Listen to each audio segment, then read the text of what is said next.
defend the world from the return of the Shadowlands, just as the brave Pharaoh did 5,000 years ago. YouTube, Vintage Yugioh here today, and we're going to go through some questions that I get asked pretty frequently on Instagram as a little guides that I'll reference people to hopefully prevent myself from having to repeat myself over and over again. It's not that I don't mind answering questions, but there are other videos out there in bits and pieces, so I'm going to try to kind of combine all of those into my own personal video here to hopefully answer some questions. So probably the number one question I get asked is, are you selling LOB Blue Eyes? Are you selling Starter Deck Yugi Dark Magician? You know, people always asking to buy something. So I'll say personally for myself, if I do not have it listed here on my eBay, it is very, very unlikely that I even own it, let alone have it for sale. So that's going to be question one. Question two is, people are always like, how do you know the difference between unlimited and what's the value differentiation between unlimited and reprinted unlimited?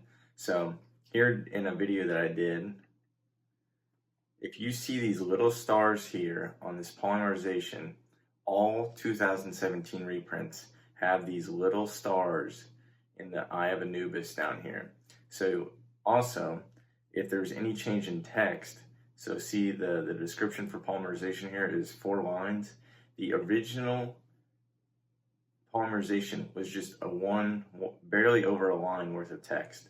So if the text is anything different than the original printing, it's a reprint. So here's an unlimited polymerization, same print though. So this is an original unlimited because it does not have any different text box here. And wait here, so the Eye of Anubis down there, there's no stars in that Eye of Anubis. It's just the original standard silver unlimited Eye of Anubis. So that's the second main question I get is, how do you differentiate unlimited? You can also tell here the color of the text box on an unlimited versus a reprint. Just the color looks off, and the foiling just looks so cheap in my opinion. If you really just take 10 minutes to look at different unlimited cards, you can really tell the difference in the foiling, and then that Eye of Anubis really just hammers it home. So that's pretty much the summation for question two. And then question three I get all the time is, how do you sub? Why do you sub? Do you prefer Beckett or PSA? So here is Beckett's grading form. You just type in Beckett submission form. It's the first link. It's a PDF, and you just put your name, your return address, and you print it off. They currently not to my knowledge, have an online submission form. So you print it off. You fill out your name, your return address. Sport, for my case, would be Yugioh. You put the quantity. Say you have 2 Barrel Dragons you want to grade, you put 2. The year would be 2002 because that's when Metal Raiders come out. Set name, Metal Raiders. Card number would be 126 for Barrel Dragon. Card, Barrel Dragon, and then you can put a declared value for what you want. And then you just, depending on what level you want, if you want it back super fast, you might pay $250 a card, or if you want it, and they have wait times in their site too. I think economy is close to a year now, wait time for them. You could do $35 a card, or if you want to no sub grade, it's $20 a card. I personally prefer PSA, but as you see here, until July 1st, some of these levels are going to be unavailable, which all of them currently are unavailable. So you're kind of forced to go to Beckett right now. But if you prefer PSA, I would definitely wait until July or whenever the level that you want to submit at opens back up. But it's the same. Let's see if I can get here to here we'll just do you go trading card game, and then you just literally start a submission, and let's see if I can start.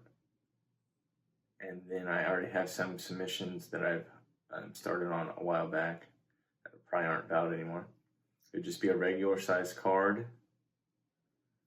Grading, unless you're doing a crossover from BGS, or if you have an older cert that you want in the newest case, you could do a reholder. Probably no autograph for Yu-Gi-Oh! or Pokemon if you're here for that. They're letting you know that all these are unavailable. So you choose your level, and then it's just as simple as searching for the card you want to enter. So here you got, kind of just search whatever meets your card and then go through the list and find it. Let's see if we can find. Yep, so like if you're submitting a Blue Eyes, then you'd put your declared value. Qualifiers, I don't really get asked too many questions on this, but I can go through it. So I normally check no qualifier, but if you have a really off-centered card and you want to get a 9 OC, you want to leave this unchecked so it has the possibility to fall under OC. If you click this, you cannot get an OC grade. So you want to let that be if you have an off-centered card. Another big thing I get if people are watching boxes or I'm selling packs out of a box, they'll be like, what secret can you get? So here, 24-pack box. So Magic Ruler, so LOB and MRD, you have to know the box codes to figure out what secret you need.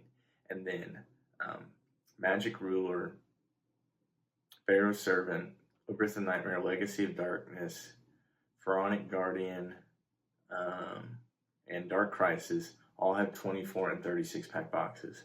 So 24-pack boxes every time, unless it's a very I've seen it one time in a DCR box where they pulled the wrong secret.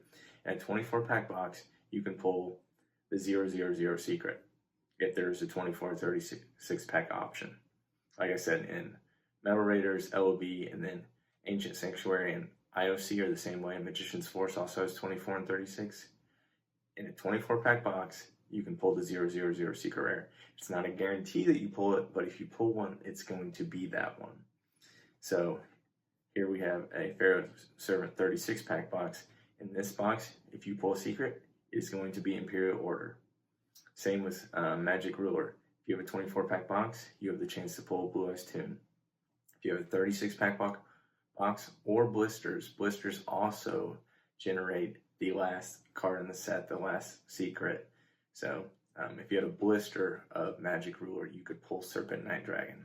So I actually have pulled an Imperial Order out of a Pharaoh's Servant blister. So I get that question somewhat frequently, asking about, oh, I can't wait to see you pull a Jinzo when I'm opening a 36-pack box. It's not possible. So I just want to clear that up for people that are unaware. And then a big question I get is, people send me their cards and be like, what are these worth? Give me a value. So I always try to tell people, go to eBay sold listings. So say you have a PSA 8 Trihorn. PSA 8 Trihorn. Sold listings. Okay, you see here, unlimited 200. And there's not always going to be a card that matches your card. Looks like all these are about unlimited. Here, sold February 2nd, PSA 8. You can, another really good resource here we'll go to. Here, actually, we'll go through the whole process here for you guys. So if you want to see what something ended for, you can go down here and copy the eBay item number. So this says it's sold for $750, best offer.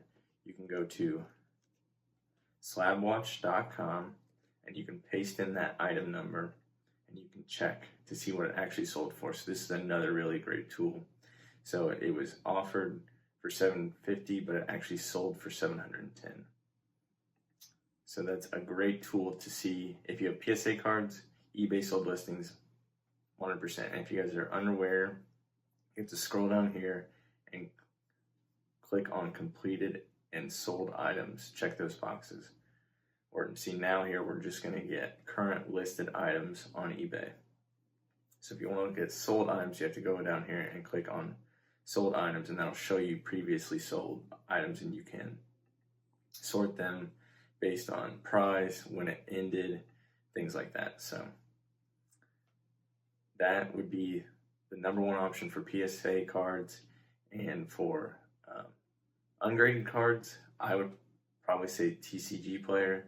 So especially with newer stuff, people send me newer stuff, and there's a lot more newer stuff on TCG Player, so you can get a good feel. So, you know, what's this Dark Magician maximum gold worth? Around 1050. It's very simple to go see what your cards are worth.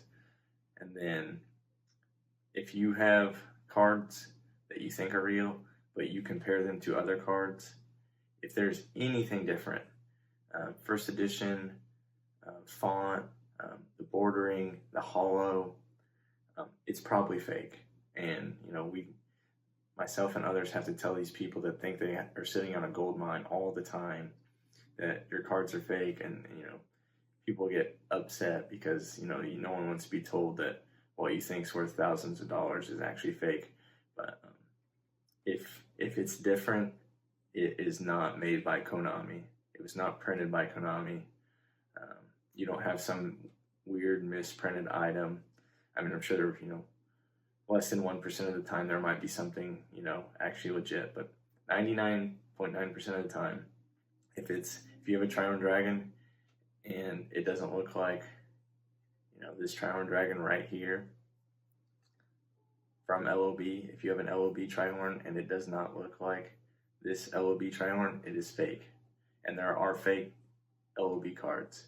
So, I think I've ranted enough. Not really a rant, but I get these questions very frequently, and in my opinion, if you don't know the answers to these questions, you should not be buying high-end Yu-Gi-Oh cards because you simply have not done enough research in this market to be making $1,000 purchases. So people, you know, ask me about, oh, should I buy a reprint unlimited LOB Blue Eyes PSA 9 for, you know, $1,500? And if you have to ask someone that question, then you should not be buying it. If you do the research and you think it's a good buy or you want it for your collection, buy it. But you should not be asking other people for financial, you know, good investment advice, in my opinion. So hopefully that cleared up. We'll be able to clear up some future questions for people that can come references. Box types produce certain secrets. Beckett and PSA, it's all personal preference. Beckett seems to have sturdier cases. PSA's cases are a little sleeker, stacked together better, cleaner look. People want that perfect tin, so that's why a lot of people like myself tend to go to PSA. And then, yeah, reprints. Just look at first edition cards, and then if the unlimited has anything different versus that first edition, like this unlimited and this first edition look exactly the same other than the first edition stamp, that means this is an original reprint, where this looks completely different. So that is your new 2017 reprint. So that's a good indicator on that. And then, yeah, just a personal one for myself is if it's not here on eBay, then it's not for sale. There's a few people that I'll sell stuff to that before I try to put it on eBay, but if you're not in that group, then you don't know about the group. So it takes time. You can't expect to join the community and you know all the deals. And people ask me, oh, you know, where do you find this or do that? I've been around on Instagram since 2016, so I've met a lot of people and come across the paths of a lot of people. So if people know I'm interested in something, they'll send it to me before they even actively sell it. So it just takes time to network and build the trust of the community. So don't expect to be finding, you know, deals and steals all the time, because, you know, I don't even know about all of them. So definitely takes time to build your spot in this community. So, but we all started somewhere. You know, I didn't get to my collection overnight, so don't let anything I said in this video discourage you from collecting, but just some questions that you should know the answers to before you really dive deep into collecting. So hopefully this video helped, and I think that's going to do it. So as always, thanks for watching.